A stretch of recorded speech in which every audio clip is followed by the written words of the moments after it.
রবিবারের দুপুর মানেই চিকেন বন্ধুরা আমাদের বাড়িতে, কিন্তু দুপুরবেলা করে চিকেন করে নিয়ে রাত্রেবেলা ফ্রিজে তুলে রেখে দিই, সেটা গরম করে আবার রাত্রেবেলা রুটি দিয়ে খাওয়া হয়। তো সেই দিন রাত্রিবেলা আর কিন্তু আমাদের তরকারি হয় না। আজকে কি করেছিলাম, তরকারিটা করিনি। আজকে কি করেছিলাম, ম্যারিনেট করে রেখে দিয়েছিলাম চিকেন, তার মধ্যে দিয়েছিলাম নুন, হলুদ, আদা বাটা, রসুন বাটা এবং একটুখানি সর্ষের তেল। তো মাখিয়ে নিয়ে আমি কিন্তু আজকে ফ্রিজের মধ্যে রেখে দিয়েছিলাম। তো ভাবলাম দুপুরে তরকারিটা দুপুরে যেমন করি, রাত্রেবেলা একটুখানি আবার পাতলা করে কাঁচা লঙ্কা দিয়ে ঝোল করে নেব। তো সেই জন্য বন্ধুরা কাঁচা লঙ্কা দিয়ে করব বলে আমি আজকে ম্যারিনেট করে রেখে দিয়েছিলাম চিকেনটা। এখন বসিয়ে দিয়েছি, দুটো পেঁয়াজ কেটে নিয়েছি, নিয়ে তার মধ্যে কাঁচা লঙ্কা, একটু ফোড়ন দিয়ে, শুকনো লঙ্কা একটা দিয়ে আর চিকেনটা দিয়ে দিয়েছি। দিয়ে এখানে টমেটো সব কিছু কেটে রেখে দিয়েছিলাম। তো সেটা দিয়েই আজকে চিকেনটা বানিয়ে নেব। আর তার সাথে বানাবো গরম গরম রুটি। প্রতিবারে হয় কি, গরম রুটি বানালেও দুপুরের যে তরকারিটা সেটাই গরম করে খাওয়া হয়। তার কারণ একেবারে ওই তরকারি করে নিই, কিন্তু আজকে ভাবলাম না, একটু পাতলা করে ঝোল খেতে ইচ্ছা হচ্ছে। আর দুপুরবেলা তো অতটা পাতলা করা যায় না, একটুখানি গামাখা করতে হয়। আর তার সাথে কিন্তু কয়েকটা চাটনি টাটনি হয়। তো আজকে ভাবলাম এই চিকেনের ঝোল আর রুটি বানানো যাক। তো বন্ধুরা এদিকে গরম গরম রুটি বসিয়ে দিয়েছি, একটা একটা করে এখন রুটি সেঁকছি, আর তার সাথে চিকেনের ঝোলটা একদিকে ফুটছে। তো বন্ধুরা আজকের এই ছিল রান্না বান্না, বেশি কিছু রান্না বান্না করিনি।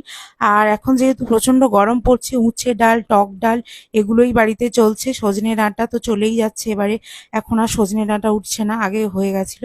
তো রুটিগুলো এখন গরম গরম বানিয়ে নিচ্ছি। তোমরা কারা কারা এরকম চিকেন দিয়ে রুটি খেতে ভালোবাসো জানিও।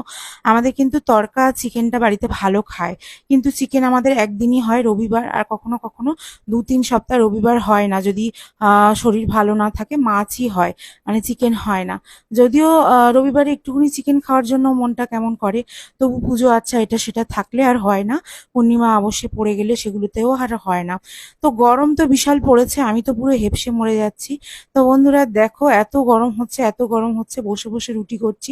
আমি এরকমই করি, তরকারিগুলো দাঁড়িয়ে দাঁড়িয়ে বসে করে নিই, নিয়ে আর রুটি করার সময় বেলে নিয়ে একেবারে বসে বসে করি। তো বন্ধুরা গরম তো বিশাল পড়েছে, সাবধানে থেকো এই সময়, সবাই একটু জল এটা সেটা খেও। আমার বর্মশাইকে নিয়ে তো ভীষণ চিন্তায় থাকি আমি, কারণ আমাদের দুজনারই হেভি ওয়েট, এই গরমে আমাদের প্রচন্ড কষ্ট হয়, আগের ভিডিওতেও বলেছি। যদিও তোমরা এই বারবার বলাটাকে বিরক্তিকর ভেবে নিও, তবুও বলছি সরি বারবারে বলার জন্য। তো এখানে রান্না করতে করতে আমি কিন্তু তোমাদেরকে এটা আজকে বলবো বলে ভাবছিলাম যে রুটি ভিজিয়ে আমরা প্রতিদিনই খাই। তো তোমরা রুটিটাও ভিজিয়ে খেতে পারো, পেটের সমস্যা হয় না, অনেক রকম সমস্যা হয় না। তো এবার আমি রুটিগুলো করে নিয়েছি, নিয়ে এবার ভিজোতে দেব। আর আমার বর্মশাইও আসার সময় হয়ে গেছে। তো চলো বন্ধুরা, টাটা, ভালো থেকো, সুস্থ থেকো সবাই। আর ভালো লাগলে অবশ্যই আমার চ্যানেলটাতে একটা